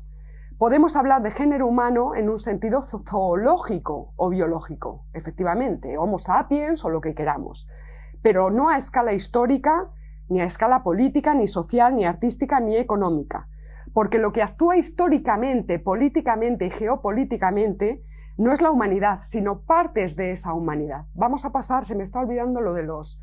Aquí tenemos la humanidad, una idea lisológica, todos juntos, todos reunidos hacia un destino común. Pasamos, por favor, mito oscurantista de la humanidad, pasamos. Esta es la realidad. Y esta es la realidad del presente. Esa humanidad está repartida. Nos pasa algo parecido con cuando se apela a la idea de pueblo, el pueblo con mayúsculas. Bueno, pues el pueblo español está repartido en partidos políticos, precisamente. ¿De acuerdo? La humanidad está repartida históricamente, políticamente y geopolíticamente en estados. Y estos son los estados del presente. Por cierto, interesante esta imagen que os pongo, está sacada de la Wikipedia y está todo puesto en inglés. Aquí estamos viendo la fuerza, la potencia del imperio realmente existente, que es el anglosajón con Estados Unidos a la cabeza. Wikipedia, entrada en español, el mapa es inglés. La humanidad está repartida. Cuando hablamos de historia, pues no podemos hablar de la humanidad. La humanidad no hace nada. En historia, los que están actuando políticamente, históricamente, son los fenicios, los griegos, los asirios, los sumerios, los acadios, están enfrentados unos a otros. En el presente, pues tendremos que hablar de franceses, de portugueses, de alemanes, de chinos, de rusos, y estamos enfrentados unos a otros. Un enfrentamiento a muerte, además. Tenemos a Ucrania ahora mismo. Es un enfrentamiento a muerte, absolutamente. Nada de armonía, cero armonía en política. Por tanto, la historia universal no es la historia de la humanidad. La historia universal solo podemos hacerla a través de las partes, y estas partes son los imperios. Yo sé que tiene muy mala prensa la idea de imperio, pero bueno, pues si no queremos ser imbéciles, por favor, sentido etimológico, pues tenemos que tener en cuenta que la realidad política y geopolítica es la realidad de los imperios. Entonces vamos a ver qué está actuando geopolíticamente ahora mismo. En esta realidad nuestra, porque dentro de 10 años será otra. Actualismo, siempre, ahora, ¿qué está pasando? ¿Qué es un imperio? Es cuando una parte de esa humanidad desarrolla la potencia suficiente, una hegemonía, para poder afectar a otras partes de la humanidad. Eso es lo que se llama un imperio. Imperios, hay distintos modelos, ¿vale? No puedo entrar aquí, no tengo 3 horas, qué pena. No es lo mismo el Imperio Romano que el Congo belga.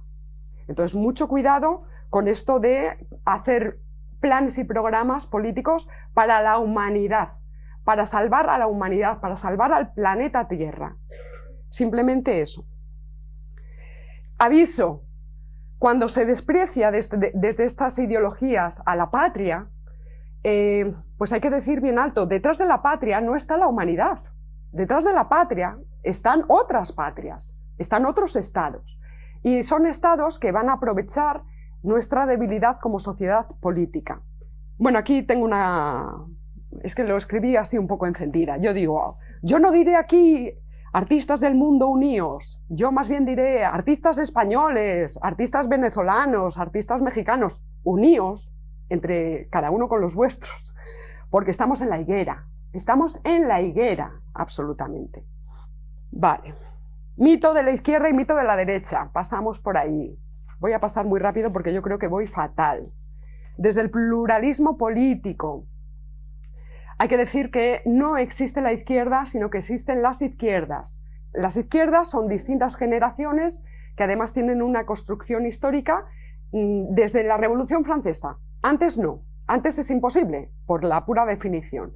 Dentro de las izquierdas tenemos izquierdas definidas e izquierdas indefinidas. Las definidas están definidas políticamente, es decir, tienen en cuenta, son distintas concepciones del Estado y tienen en cuenta distintas formas de entender el Estado y a las cuestiones estrictamente políticas, cuestiones de territorio, cuestiones de fronteras, cuestiones de defensa, cómo se organizan los poderes dentro del Estado, cuál es el régimen político, si es una monarquía, si es una república, si es lo que sea, la política económica. Esos son componentes políticos en sentido estricto. Estas izquierdas definidas, por tanto, se definen en relación al Estado y son 6. Tenemos la izquierda radical jacobina, la izquierda española liberal, la izquierda anarquista, la izquierda socialdemócrata, la izquierda comunista y la izquierda maoísta o asiática. De momento no ha aparecido todavía la 7ª generación de izquierdas. Yo creo que no está ni estará.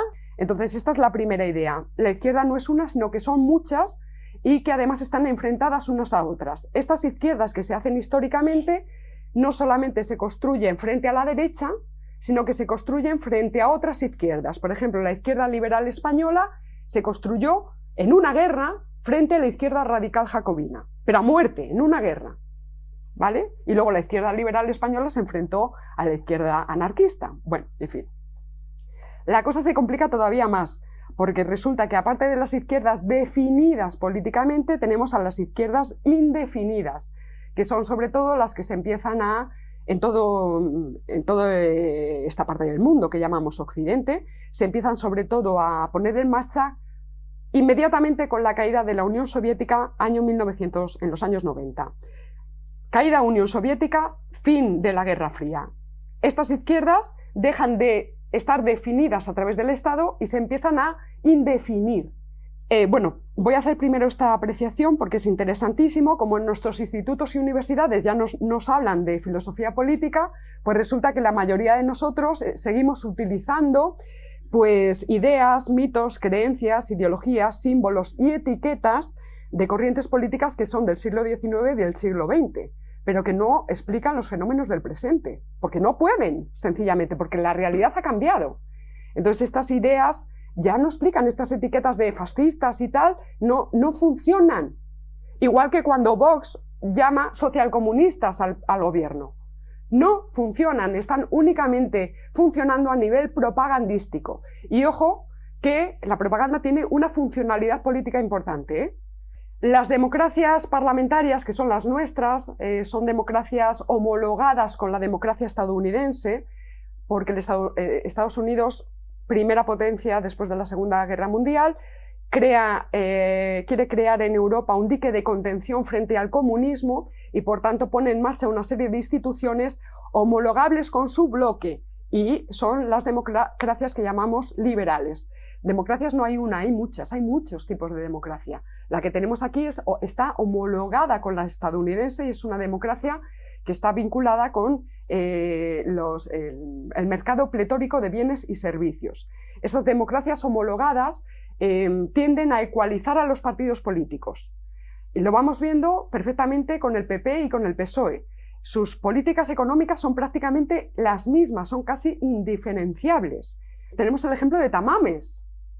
Tamames, ex del Partido Comunista de España, resulta que va a juntarse con Vox, Partido Comunista de España, con Vox para presentar su moción de censura. ¿Qué quiere decir esto? ¿Que Tamames se ha hecho de extrema derecha y Vox de izquierdas? No, lo que quiere decir es que esas etiquetas ya no explican la realidad, ya no la explican. Entonces, para que veáis que lo que hay es una ecualización de partidos políticos en lo político, porque la democracia ya ecualiza, y lo que ocurre es que estos partidos autodenominados de izquierdas se tienen que llenar necesariamente de otros contenidos para poder competir en el mercado de candidatos políticos. Se tienen que distinguir del PP, como sea, ahora de Vox y de todos. Entonces se llenan de otros contenidos que ya no son políticos, contenidos morales, antropológicos, éticos, contenidos ideológicos, mucho de eso. Por ejemplo, tengo aquí algunos ejemplos, se llenan de identidad, feminismo, animalismo, veganismo, multiculturalismo, derechos humanos del 48, no a la guerra, creencias religiosas, el prestige, los toros, la forma de vestir, el tipo de productos culturales que uno consume, etc.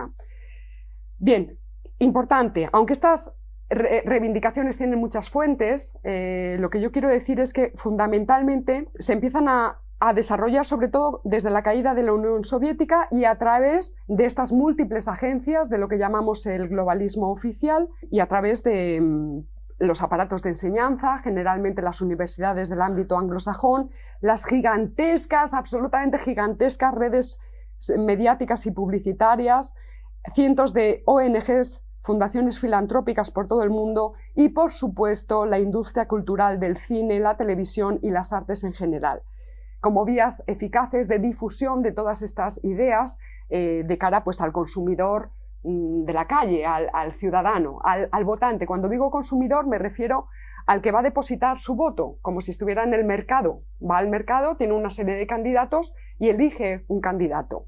¿De acuerdo?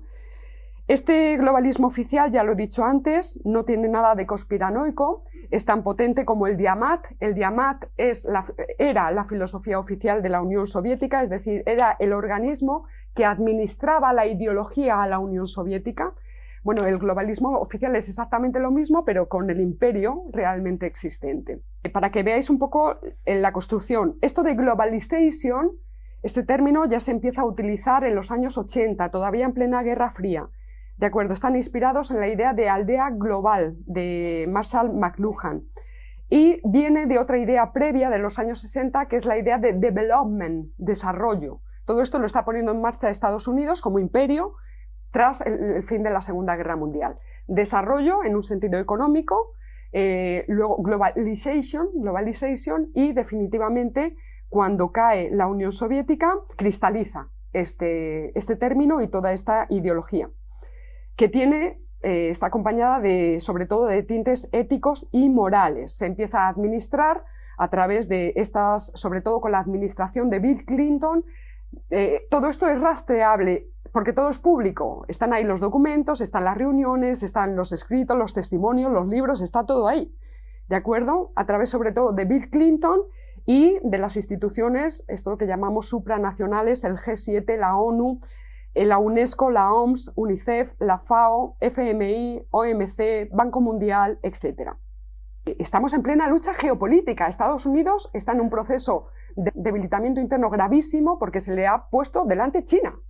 Por tanto, la mayoría de las políticas que están poniendo en marcha los partidos de nuestro gobierno de coalición, y no solo ellos, porque hay muchos tramos que también los ha asimilado el PP, y algunos, pero bastantes menos, Vox, muchos también el PNV, o sea, es tremendo el PNV. Pero bueno, pues muchos de estos planes y programas que vemos en la política nacional española no son ocurrencias del PSOE o de Podemos, por ejemplo. Son cosas que vienen implantadas desde el imperio realmente existente. ¿Por qué? Porque España ya es una potencia de segundo orden a nivel geopolítico. España forma parte del imperio de Estados Unidos. España es vasalla de la Unión Europea y la Unión Europea es vasalla, es una construcción de los Estados Unidos. ¿Por qué? Por cuestiones geopolíticas puras y duras, ya está. De ahí viene esta potencia, como digo, de todo este sistema de ideologías, por eso lo están apoyando tanto el PNV, que es un partido de la derecha rancia, derecha primaria, derecha del antiguo régimen, además un partido de Sabino Arana, que era un señor explícitamente racista. Y por eso es un sistema que está también asumido con ciertas resistencias por el PP, por el Partido Popular. Por tanto, la política interior española es la política exterior del imperio. Esa sería una fórmula que nos podemos dejar ahí grabada. Y la denuncia que yo estoy haciendo en este libro, ahora ya llegamos, es que este sistema de ideologías es imprudente desde el punto de vista político. Sobre todo para lo que a mí me importa, que es España e Hispanoamérica, pero es que mi hipótesis es que también es imprudente para los propios Estados Unidos, porque este sistema de ideologías es disolvente de todo. Disuelve todo. Estados Unidos es una nación, desde mi punto de vista, extraordinariamente interesante. Yo no soy yanquifóbica para nada, tampoco soy rusofóbica, ni chinofóbica, ni nada. Estados Unidos es un país muy interesante, con una historia muy interesante que hay que estudiar, sin reír ni llorar, hay que estudiar, y que ahora mismo está en un proceso de descomposición muy grave. La polarización social en Estados Unidos es gravísima, y yo creo que este sistema de ideologías es tan disolvente aquí en España como allí en Estados Unidos. Entonces tenemos que estar pendientes de lo que está pasando, por ahí. Es simplemente un resumen, tengo aquí puesto. El resumen es que no se puede explicar la política nacional española ya en términos de izquierda y derecha.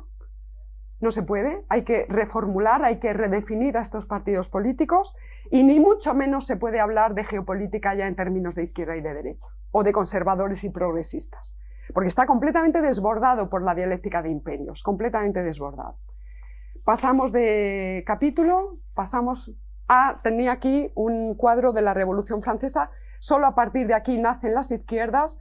Entonces, aquí podemos hacer un apunte, mucho ojo con lo del pacifismo y la no violencia y todo eso, porque la nación en sentido político, que es la trituración total y absoluta del antiguo régimen, se hace no a través de amapolas, sino que se hace con la guillotina y con la guerra, con la sangre, con la violencia, cortándole la cabeza a muchos compatriotas franceses y luego del resto de Europa y sobre todo a los reyes. ¿De acuerdo? Entonces, por favor, mucho cuidado porque las izquierdas nacen a través de la violencia. Entonces, a ver qué se hace y qué decimos en nombre del pacifismo. Seguimos. La corrección política. Bueno, aquí tenemos los grandes bloques de la Guerra Fría. Aquí, para que lo veáis gráficamente, es el bloque capitalista, que llamaban ellos, y perdón que me trabo mucho, el bloque de la Unión Soviética. Corrección política. Muchas veces me han acusado con este libro de estar yo diciéndole a los artistas lo que tienen que hacer, lo que tienen que pintar. No, señor, yo no le estoy diciendo eso a los artistas. Hay una reprimenda en mi libro, pero esa reprimenda no está echada contra los artistas. Está sobre todo enfocada a los críticos de arte, porque los críticos de arte, no todos, por favor, siempre esta salvaguarda, no todos, ni todos los artistas, ni todos los críticos de arte. Yo siempre he dicho y sigo diciendo que en España hay grandísimos artistas, grandísimos, pero además con muchísima diferencia respecto a otras naciones. La bronca es contra los críticos, porque creo que los críticos de arte, no todos, han dejado de ejercer precisamente sus funciones de crítica. Y son sofistas. Pero los sofistas tenemos que ver qué tipo de sofistas, porque Platón, por ejemplo, que al principio, siendo joven, se enfadaba muchísimo con los sofistas, pero luego de mayor, de viejito, dijo, coño, que esto de la sofística tiene su interés, tiene su funcionalidad política. Aristóteles ya hizo una taxonomía de los distintos tipos de sofistas. Entonces, ¿cómo llamo yo a los críticos de arte en particular en España? Pues los llamo sofistas epidípticos. La epidíptica fue la técnica que se implantó sobre todo en el Imperio Romano, que era instruir a los sofistas, a los filósofos, digamos, en dos técnicas, que era el vituperio, el insulto, y la adulación. Vituperio y adulación.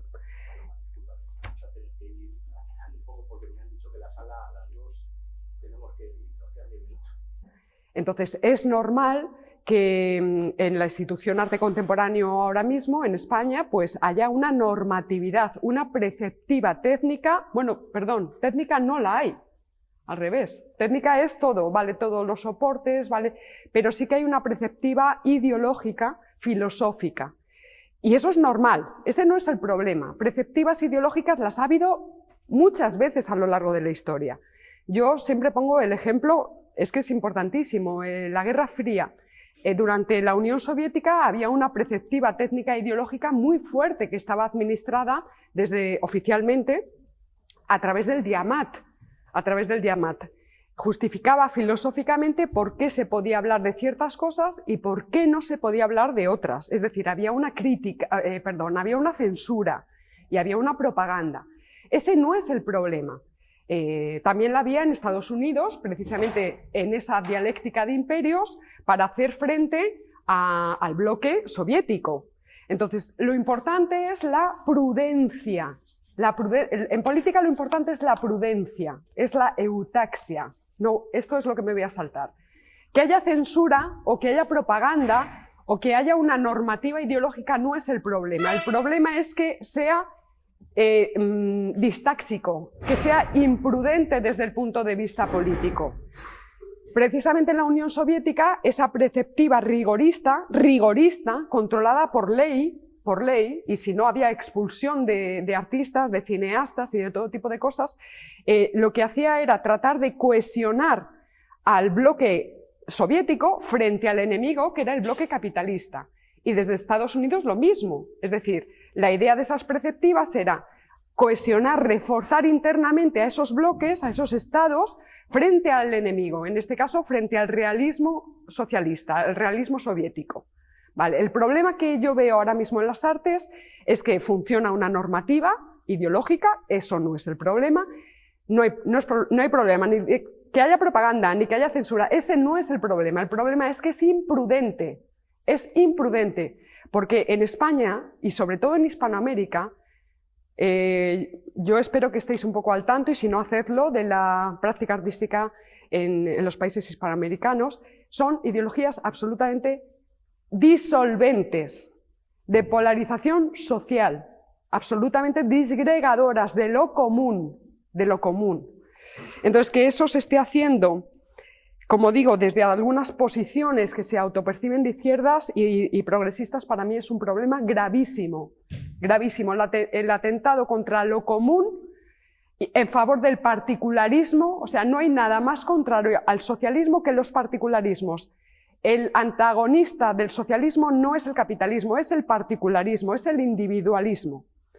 Corrección política. Yo, al hablar de sofistas, lo que estoy diciendo es precisamente que gran parte de estos críticos, y lo digo porque yo lo he vivido en carnes propias, funcionan como administradores de lo políticamente correcto. Es la moral. Y la moral se presenta con tintes éticos. Aquí hay que hacer la distinción entre ética, moral y política. La ética va dirigida a la conservación y a la preservación del cuerpo del individuo. No es lo mismo. La moral va dirigido a la preservación del grupo y la política es otra cosa. Va en relación a los estados y a la realidad de las sociedades políticas, cómo se gestionan internamente las sociedades políticas y externamente a través de la diplomacia y de las fronteras y del comercio con otras sociedades políticas. Entonces, el diagnóstico es eso, la moral no está escrita en las estrellas. La moral, al depender del grupo, las normas morales, se crean normas morales dependiendo de cada cultura, de cada sociedad. Es decir, las normas morales no son valores transhistóricos, no son valores eternos, sino que se configuran históricamente. Entonces, cuando lo que tenemos ahora mismo en el ámbito de las artes es la imposición de un cierto tipo de valores morales, que se enfrenta a otro tipo de valores morales. Volvemos a lo de siempre, la polémica, la dialéctica, la contradicción, es constantemente lo mismo, es una lucha a muerte. Y lo que yo veo por parte sobre todo de los críticos, pero también comisarios, profesores, yo lo he visto, ya os digo, en carnes propias en la filosofía en la Facultad de Filosofía de Salamanca, tremendo lo que yo he visto allí. En fin, es precisamente eso. La predicación es la vigilancia de cierto conjunto de valores morales, ¿de acuerdo? Frente a otros. Mira, con esto ya salto toda la parte de la corrección política. Filosofía del arte, tengo aquí, sería el segundo rótulo que veríamos ahí en pantalla.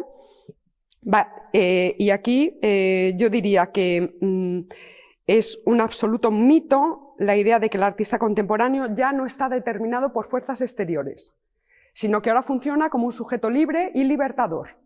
Libertador tiene un sentido. Vamos a ver, lo vemos clarísimamente en el mundo del cine.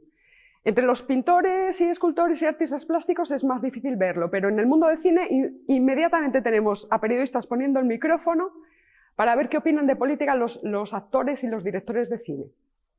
Ahí lo estamos viendo claramente. Se les da una cierta capacidad crítica especial.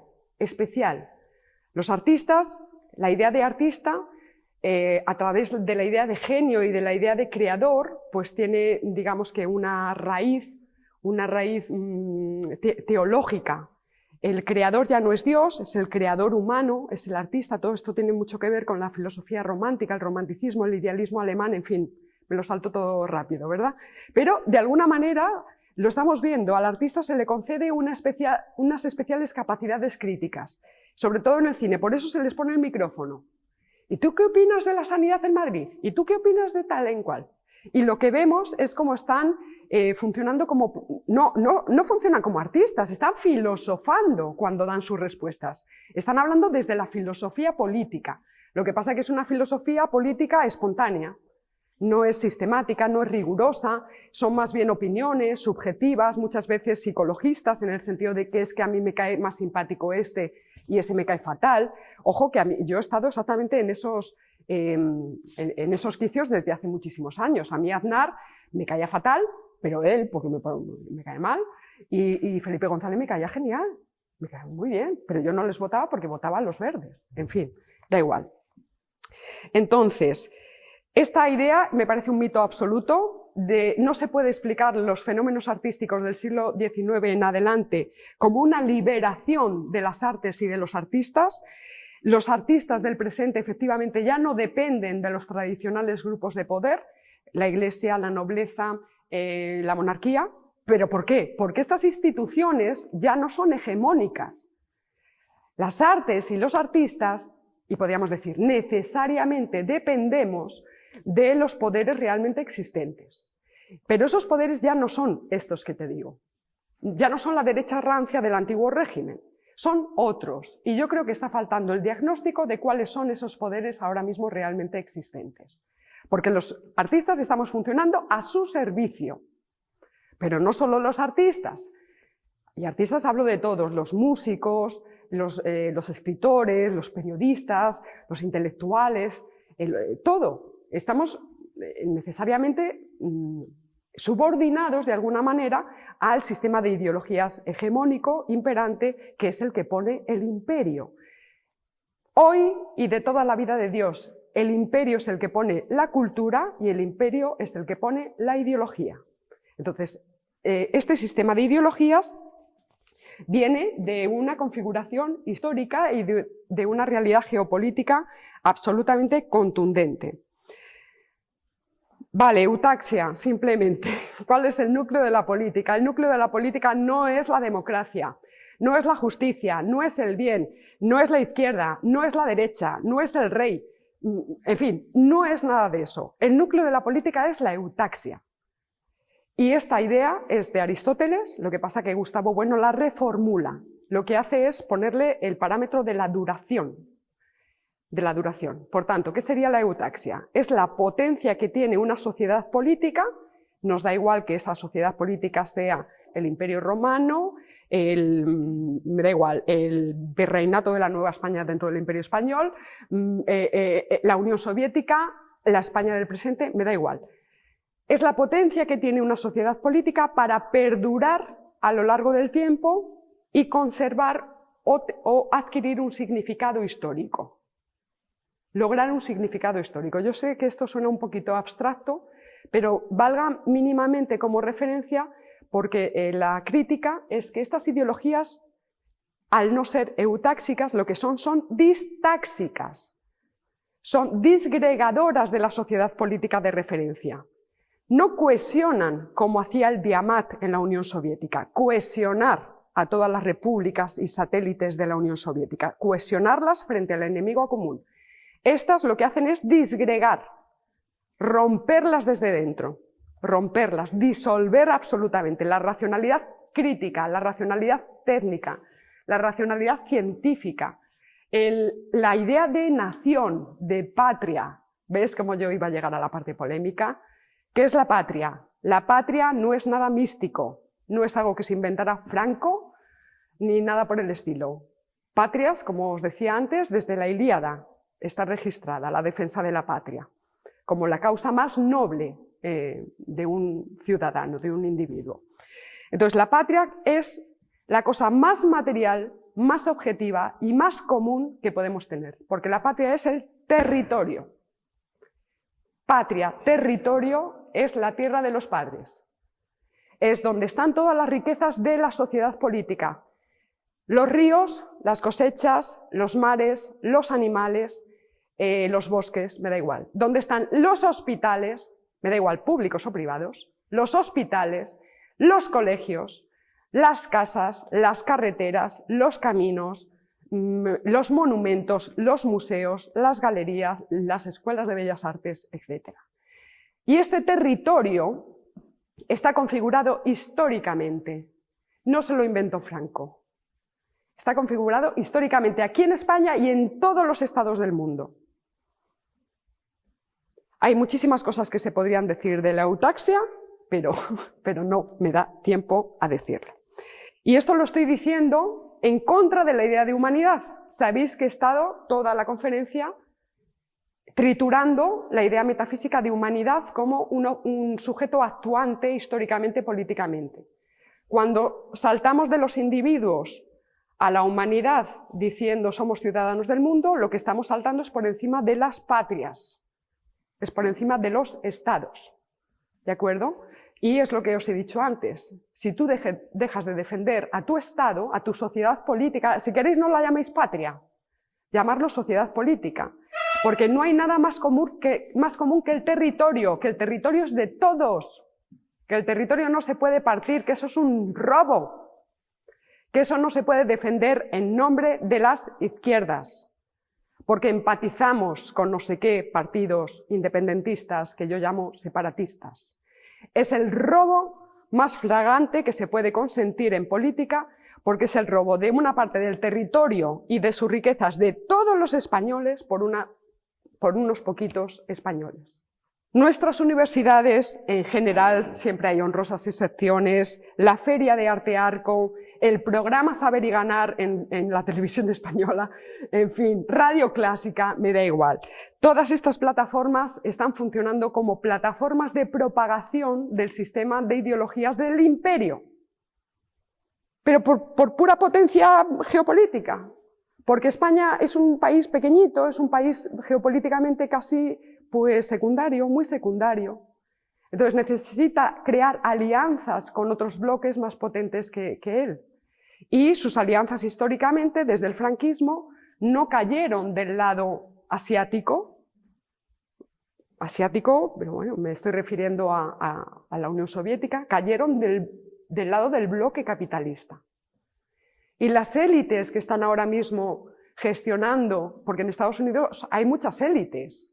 Estados Unidos es un país muy complejo, no es un bloque monolítico, no, es un país donde surgió tanto el Ku Klux Klan como la lucha por los derechos civiles. Entonces, mucho cuidado con Estados Unidos y decir son los malos de la película. Por cierto, mucho cuidado también con Rusia, porque es lo mismo, son plataformas continentales tan extraordinariamente complejas que no podemos reducir a un puro maniqueísmo. Entonces, lo que está funcionando, sobre todo desde la caída de la Unión Soviética, es una parte de los Estados Unidos, una parte de las élites. No está Trump en esa parte de las élites. Esas élites no son el Partido Demócrata, esas élites tienen muchos componentes del Partido Republicano y de muchísimos sitios. Tiene componentes que no son estadounidenses. Entonces, simplemente tener en cuenta eso, pluralismo, matar el dualismo, absolutamente, matar el maniqueísmo, pluralismo, lo que está en marcha es el pluralismo político a toda máquina. Y lo que tenemos que ver es desde España, pues lo que más nos importa a los españoles. Sencillamente, esa es mi reivindicación, ese es el trabajo de mi libro y esa es la razón por la que me han llamado de todo. Es simplemente dejar abierta esta idea. Esta perspectiva cumple una función distáxica o eutáxica en relación a España e Hispanoamérica. Es decir, sirve para apuntalar a nuestras naciones de forma interna o sirve para apuntalar al dominio del imperio sobre la plataforma hispánica. La hispanidad es una potencia geopolítica de primer orden.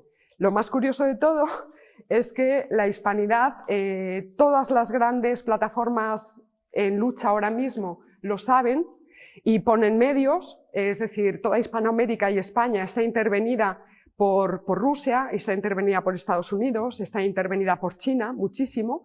Cada uno de estos imperios interviene de una manera diferente, Estados Unidos a través de la cultura y de la ideología, Rusia de otra forma muchísimo más subrepticia y China económicamente, comercialmente. O sea, son formas de imperio diferentes, para que lo veáis. Todas las potencias del mundo son conscientes de la fuerza de geopolítica de la hispanidad, empezando por la lengua, menos los hispanos.